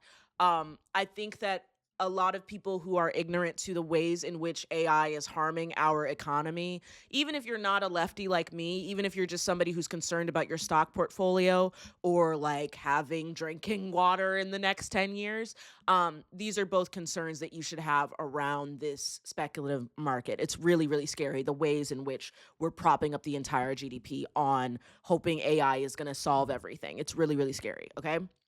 So, out of all of the AI companies, the one that has ruled to be the most accurate, the most helpful, especially when it comes to matters of militarism, is Anthropic, the group behind Claude. And basically, the United States wanted unmitigated access to Claude to use in um, their war efforts. And the CEO, as well as like a lot of the developers of Claude, basically went to the United States and they were like, "Hey," and this is okay. Let me just get the story out, and then I'll talk about some of the misconceptions.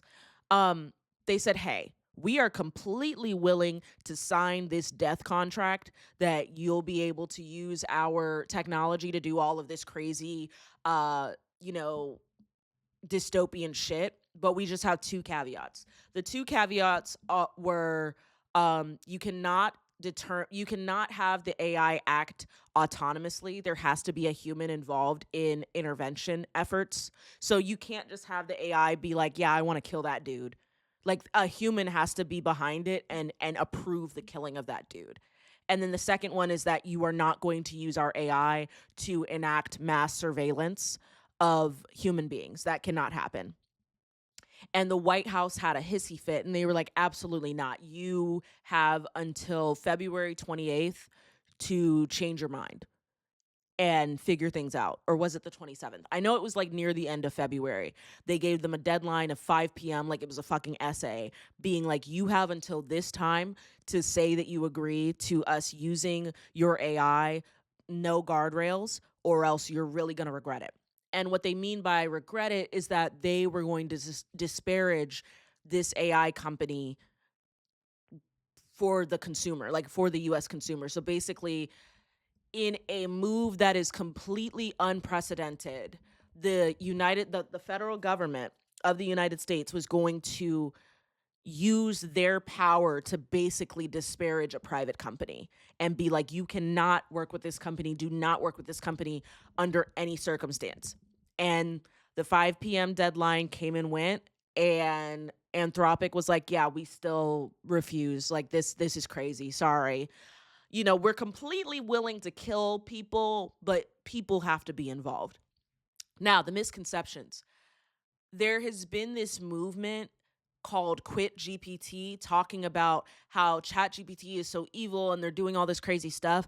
And in the fallout from this decision, a lot of primarily Democrats that I've seen have mobilized behind quitting ChatGPT in favor of using Claude, because of the Anthropic CEO putting his foot down and being like, no, you can't do this. But one of the misconceptions is that it's not like they were doing something ethical in doing that.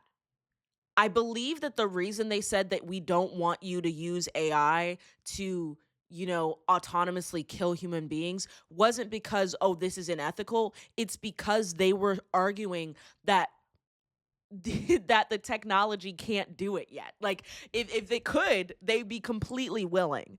And then even if that weren't the case, they still were completely willing to take billions of dollars to allow people to use their technology to kill other people. Yeah, but we're into ethical killing. And people said, well, because, okay, what happened after the 5 p.m. deadline happened is that Pete Hegseth, the current head of Department of Defense, I'm not calling it the Department of War as aptly named it is, like, the guy in charge of the Department of Defense and Trump had a hissy fit being like, yeah, fuck Anthropic, they're evil, they're awful, they're just a horrible company. And then they gave the license to the next runner-up, which is OpenAI, ChatGPT, Sam Altman. And they took it like in a heartbeat, because ChatGPT is, not only are they facing dozens of lawsuits because children keep killing themselves, not even just children, people keep killing themselves using ChatGPT because their 4.0 model was so sycophantic that it convinced people of certain delusions. There was this one man who ended up killing his mother as well, because of the delusions that he had when speaking to ChatGPT. So they're bleeding money in lawsuits and settlements. And then on top of bleeding money, they have gone against all of the principles that they had when they first came out as a company. Sam Altman was trying to do that like techno optimism thing that a lot of really evil tech CEOs, Silicon Valley types do, where they're like, we're optimizing the future. We're trying to make it so your kids' will never know what it is to go through the menial tasks that you do every day. And we're a nonprofit because we don't want to take your money. We're doing this for the good of human beings. And then a year later, they're like, we're taking your money. Also, we've killed 20 human beings, but that doesn't mean we're bad people. And then 2 years after that, they're like, we are bad people. Continue giving us your money. Like, it's so scary, the ways in which so many of these Silicon Valley types, because they know that they're based in these like liberal lefty places like New York City and San Francisco, they will yap, talk all the woke they need to, and then they'll get to the bag, and then they become imperialist, techno-fascist pieces of shit. It's like clockwork every time. The same thing happened with Elon Musk, except I know this is going to be really shocking for the liberals. Elon Musk was horrible prior to the Trump administration. I think I said that on a previous podcast. It might have been a bonus episode. I'm sorry. But when he accused that guy in Thailand of being a pedophile for helping those kids out that cave, that was immediately when I was like, oh, this guy is insane. I didn't need to know everything else. I didn't need to find out about Grok. I didn't need him to buy Twitter. Like, he's always been this really evil dipshit that is so obsessed with people not knowing that he gets his money from South African apartheid, and also everyone loving him despite the fact that he deeply hates himself. So anyway, that's a tangent. The point is, OpenAI completely accepted the terms that the White House and the federal government put in, and they're using, and they're also one of Trump's biggest backers. So I really don't understand people who use ChatGPT anyway and claim to be progressive in any sense. That's not me being holier than thou. That's more me being like, this is completely against your worldview, and I don't know if you know what leftism is. But so it's bad enough that you're already polluting the water. It's bad enough that you're making people sycophantic. You're also affecting the way that people speak. Have you heard the way that people speak? Or have you watched a YouTube video and realized that people have like the same syntax as ChatGPT? It's not X, it's Y. And honestly, that's whatever. And oh, you thought like, this isn't this, it's actually this. What's the other thing that they like to do? They like to do things in groups of threes, which I do too. Like, it's a banger, you know? There's another thing that ChatGPT does that I'm immediately like, this is ChatGPT. It's not the M dash, it's something else that it does that I'm immediately tipped off. Like, this is ChatGPT speak. I can't think of it right now, but like a lot of YouTube videos are like this now, and you can't even tell if it's like people genuinely using ChatGPT for the script, or if it's just because they're literally affecting the way that our language develops. But I digress. So all that's already bad enough. On top of that, now you are giving the reins over to the federal government so they can kill people in other countries. And I don't think this is widely known either. Was it the arrest of Maduro, or was it the murder of the guy in Iran? I believe it was the murder, the bombing that killed Iran's supreme leader. I'm pretty sure that was backed by Claude anyway. So like they already were down with the shits. Those two guardrails were not able to be taken down, and ChatGPT stepped right in there because they're like, we're losing so much money. Fuck the fact that we used to be a nonprofit. Fuck the fact that, and I mean, they've done so much stuff to go back on their promises to their investors and their consumers alike. Not that I'm sympathetic, but you know, they've also said that we're never going to do ads, and if we do ads, it's a last minute resort, and now ChatGPT has ads. You know what I mean? Anyways,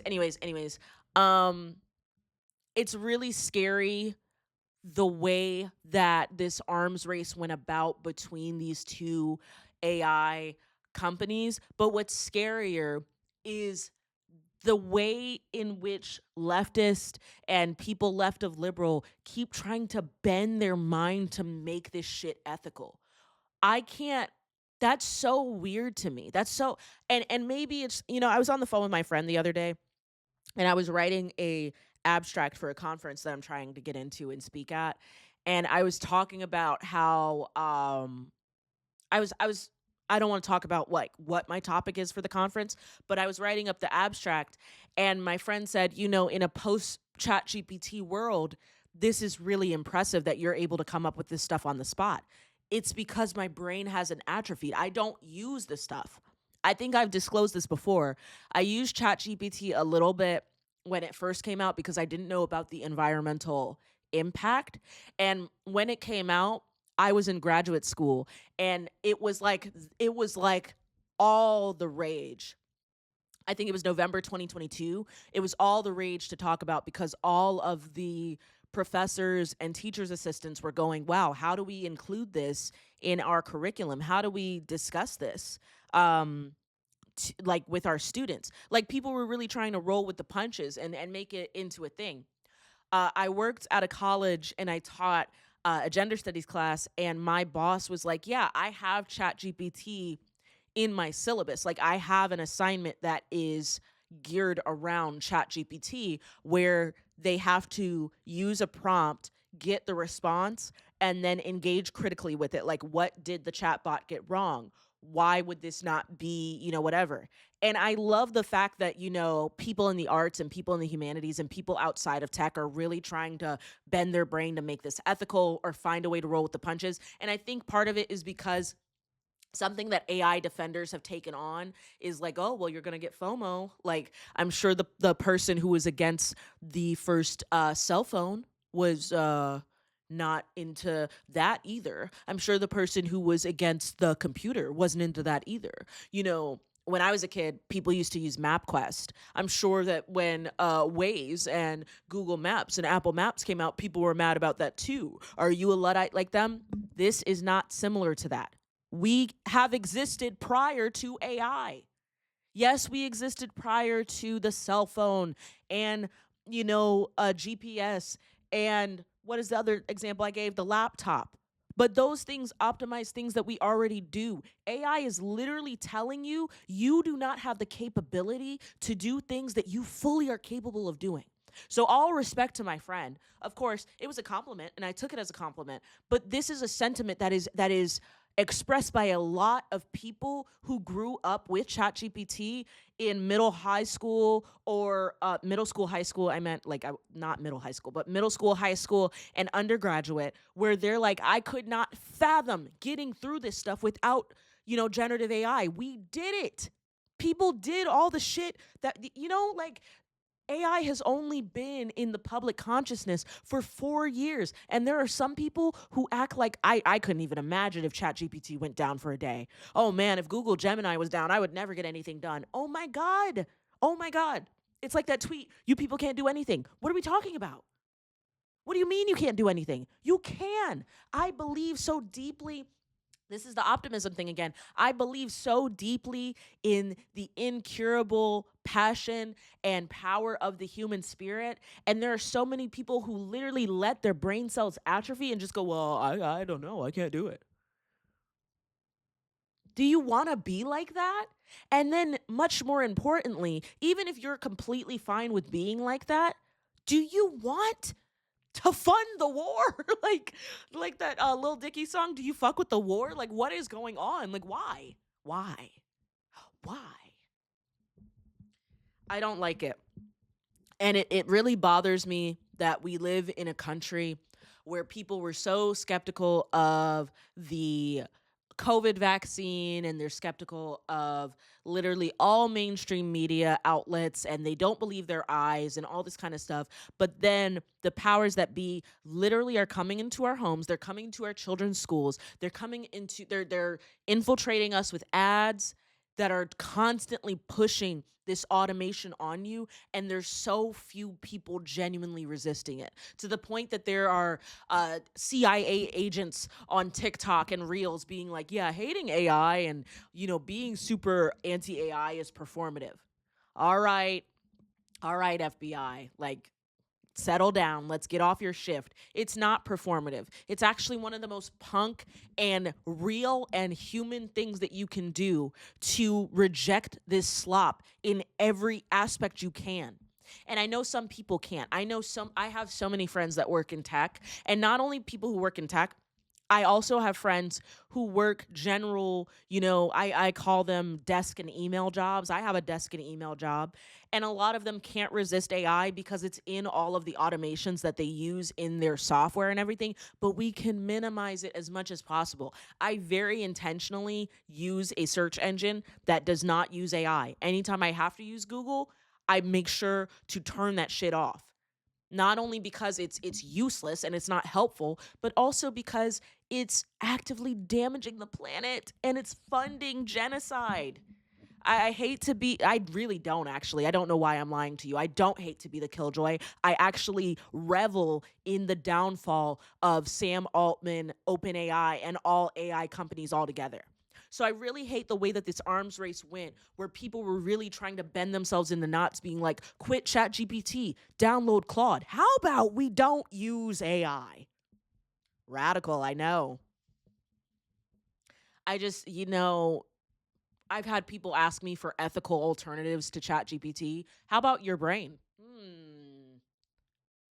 I don't know. And it's just like maybe you are a casual AI user and you're thinking, well, Vic just doesn't get it. I'm not like one of them.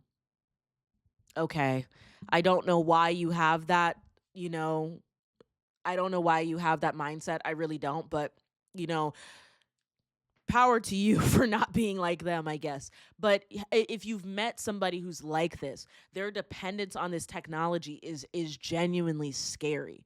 And I'm not this isn't fear mongering. It's genuinely really happening. There is someone that is like you in another country that is seen less favorable than the United States that is getting drone striked from the same technology that you're using. And I hear your little analytical brain trying to justify it and being like, well, am I just not supposed to use computers because computers have been used to kill people? Am I just not supposed to use guns because guns have been used to kill people? You know what the fuck I'm talking about. Don't act like that. Do not act like that. You know what I mean? It's just like people, I mean, I would argue that guns are non-essential, but computers are essential. A lot of the things that people compare AI to, like, the invention of the cell phone or the invention of texting, those are things that are essential in our everyday life. I mean, not genuinely, like, you can live without a cell phone, you can live without text messaging, but you definitely can live without AI because this just got on the scene and it's not even that helpful.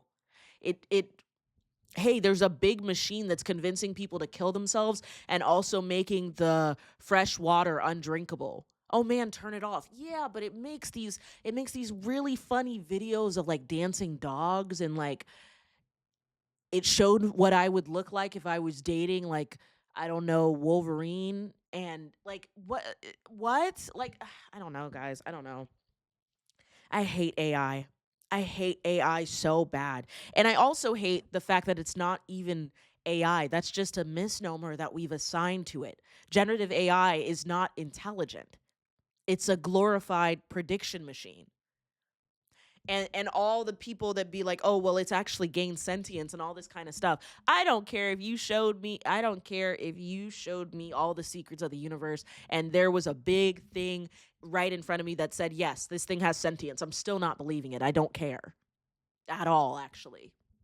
I had somebody message me on Instagram earlier this week and say, "Is this AI? Because I saw that you liked this reel, and I consider you to be the anti AI czar." They don't know it, but that was the highest compliment.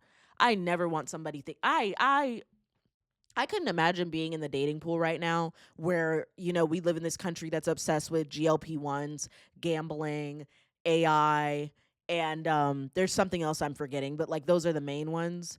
And dating men right now and having a man come up to me and be like, "Yeah, when I'm not working the prediction market, I'm actually an AI developer. I'm actually a prompt engineer at Bloobity Bloobity Corp." Oh my God. Like that sounds horrible. If you're in the dating scene right now and you had to deal with those kind of people, I am so, so sorry. I could not imagine.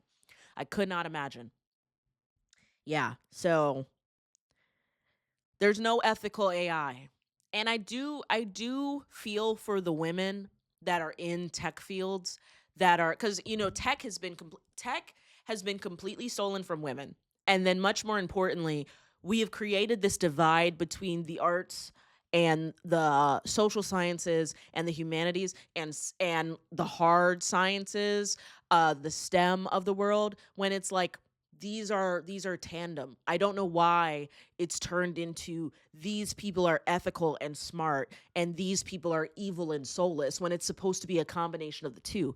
Part of the reason there's so much sexism in STEM is because we have this weird masculinist idea that men are logical and they deal with science and numbers, and women, they do their little gender studies and they do psychology and all the other things that are too simple for the men to understand. Now, please drone strike that hospital. What is wrong with any of you? What's going on? What's going on? What's going on?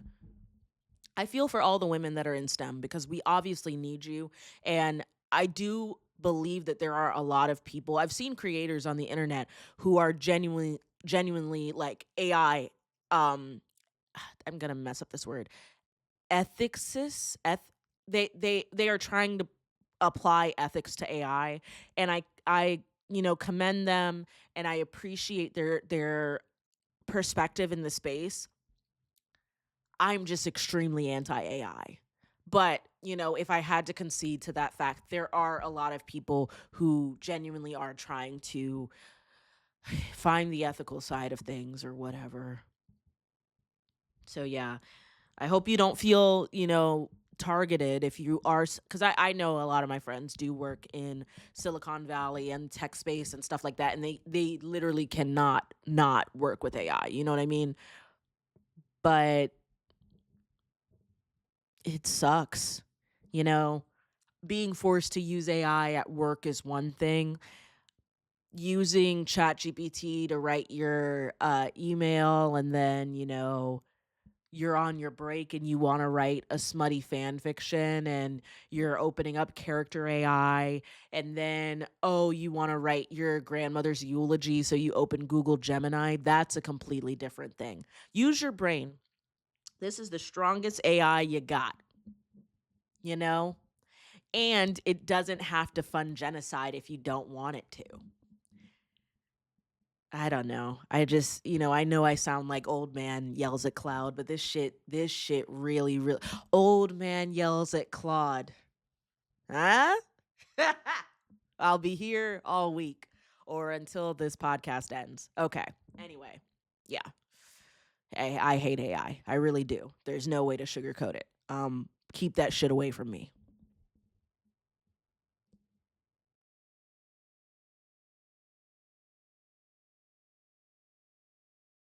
Thank y'all for tuning in to Vicsplaining. For audio listeners, I am now standing up and now I am crouching, and I'm going to crouch even more because my knees hurt. And you probably just heard them crack a little bit. Thank you so much for tuning back into Vicsplaining. We're keeping on schedule as much as we can. I'm stopping here not only because I have been recording now for 2 hours, but also because it's nearing the end of Ramadan, but I am still fasting. I will be fasting until, I believe, Thursday evening. It's Wednesday right now. And I don't know, like right after suhoor, right after I eat, right after I caffeinate. I know caffeinating isn't really like ideal during Ramadan, but I still do it sometimes. Like I'm ready. I'm on it. I'm doing whatever. I'm hitting the wall. I can already feel it. So I'm going to log off, but I thank you guys for coming back. We got this, y'all. I know that's a really empty sentiment right now, considering everything that's going on, but we truly, truly, truly got this. I have to believe that, and I hope that you will internalize that as well. So, again, thanks for stopping by. Love you much, and bye-bye.